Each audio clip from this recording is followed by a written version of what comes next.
que o Guilhermão é especialista em processo, em finanças, em organização. Então, queria que ele contasse um pouco sobre essa parte da controladoria que ele, com certeza, já estruturou dezenas, centenas aí.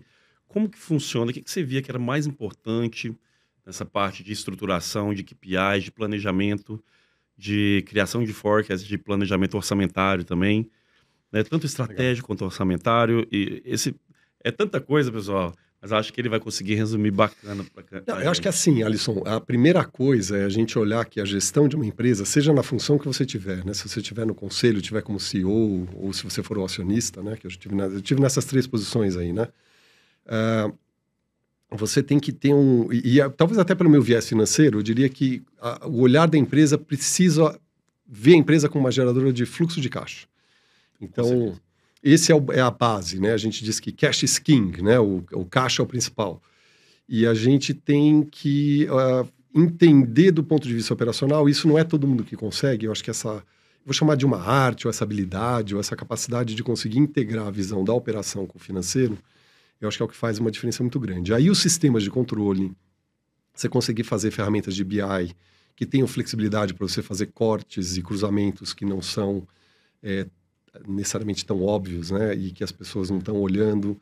Então, tentar estabelecer relações indiretas entre as coisas e ver como que um pequeno movimento que você possa fazer eventualmente numa mudança eu falei da logística aqui, então vou usar o mesmo exemplo, como é que você faz a roteirização de caminhão, o que isso pode impactar no teu fluxo de caixa. Então, eu acho que pensando no fluxo de caixa como a forma de gerir, e quando eu fui CEO da companhia, a minha preocupação era essa, Que bom, que como é ótimo. que é o fluxo de caixa, onde é que eu gero, e esse era o meu objetivo. E eu criei o que eu chamo de uma árvore de valor, né, que eu aprendi esse conceito na McKinsey, que é extremamente útil. Eu passo esse conceito no INSPER, toda vez que eu dou aula, eu digo, olha, isso aqui é talvez a coisa mais mágica, né, que você pode ter num processo.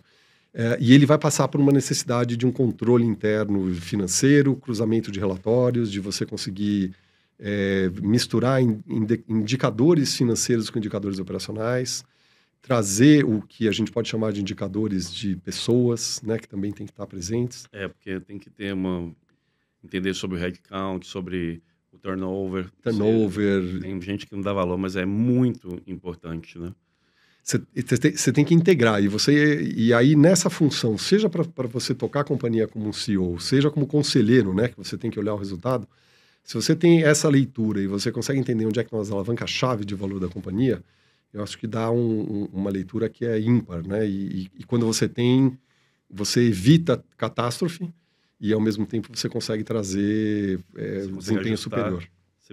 consegue ajustar aqueles drivers para ele ter um efeito positivo e você sabe que se você ajustar de forma errada, você vai trazer um efeito negativo, É né? como um violão, né? Você vai afinar pelas clavelhas ali e Perfeito. você tem o som que é o fluxo de caixa que você quer que saia. Então, são algumas que você vai mexendo e aquilo você consegue controlar. E a segunda coisa é você dar visibilidade, né? Então, os sistemas que permitem fazer isso para a companhia inteira, e muitas vezes a gente cruza com situações em que as empresas têm medo de compartilhar informação internamente, inclusive, né? Por tema de vazamento de informação, por algum competidor poder saber. E eu sempre brinco, né? Falo, olha, não avisa o Bradesco que o Itaú vai ler o jornal amanhã, né? Porque eles vão publicar o balanço. Ou ao contrário, olha, o Itaú, é bom você não saber que o pessoal do Bradesco vai comprar a Folha amanhã, né? Então, né? Porque um vai ver o número do outro. Então, É lógico. não é só, é óbvio, tem números que você não vai querer compartilhar, mas o malefício de não compartilhar, eu acho que ele é muito maior do que, né? Você tenta travar os temas de confidencialidade, né, que dá para fazer também, mas é importante compartilhar isso com as equipes, compartilhar com os gestores e com as pessoas da operação. Algumas empresas que eu participei de processos ou de turnaround ou de criação de sistemas de gestão, eles tinham isso estampado nas linhas de produção. Eu lembro de um produtor no setor de siderurgia, né, que ele tinha lá, numa das linhas de produção de aço, a equipe conseguia ver, eu brinco, né, o impacto que um parafuso tinha no fluxo de caixa no final do mês. Né? Então, quando você passa esse conceito para a companhia, você também multiplica a capacidade de entendimento. Então, ter o sistema para poder Sim, fazer você isso. multiplica o engajamento, né? Eu acho importantíssimo esse compartilhamento. E hoje a gente tem um contexto de mercado onde o LGPD, cuidado com os dados é imprescindível. Então, por exemplo, Leverpro, poxa, a gente realmente tem dados que jamais podem vazar, né? Então, assim, a gente tem que confiar nas pessoas, mas óbvio que a gente tem que trazer uma governança para o controle dos dados. Então, a gente tem treinamentos constantes, a gente bloqueia tudo que é possível para não sair de dentro da empresa, né? A gente realmente tem um roteiro, né? Tem o roteiro da ISO 27001, que inclusive é uma que a gente está terminando de tirar agora, que legal.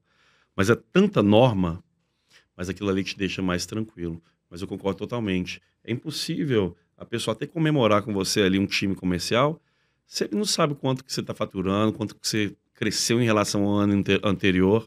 Isso é uma comemoração que tem um efeito até cultural dentro da empresa.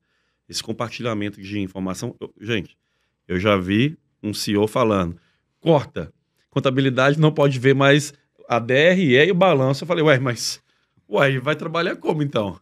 Como é que pode? Difícil, né? Não, vai só contabilizar. Não, gente, não tem como trabalhar. Como é que ele vai conferir?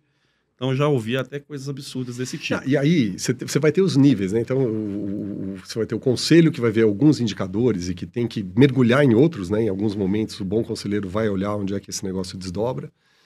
O CEO tem um indicador, o diretor comercial, depois o gerente, por aí vai. É uma árvore de desdobramento de indicadores, né?